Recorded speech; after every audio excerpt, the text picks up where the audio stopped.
Les voyageurs de la gare de l'Est devront s'armer de patience. Eh oui, le trafic des trains au départ comme à l'arrivée de cette gare parisienne, ils sont interrompus depuis ce matin. Pas d'amélioration en vue. Ce soir, Clément Barguin, vous êtes en direct de la gare de l'Est.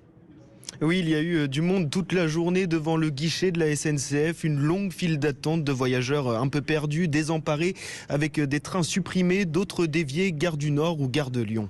C'est très dur la situation.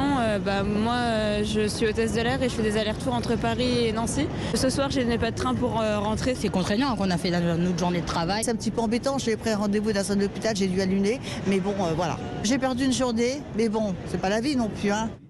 Alors côté prévision, le trafic va reprendre progressivement mais sera toujours très perturbé demain avec un TGV sur 3 en circulation et un Transilien sur 2 sur la ligne P. Et où en est l'enquête, Clément ?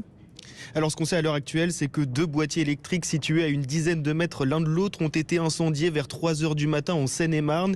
Des câbles nécessaires à l'alimentation et à la signalisation ont été détériorés.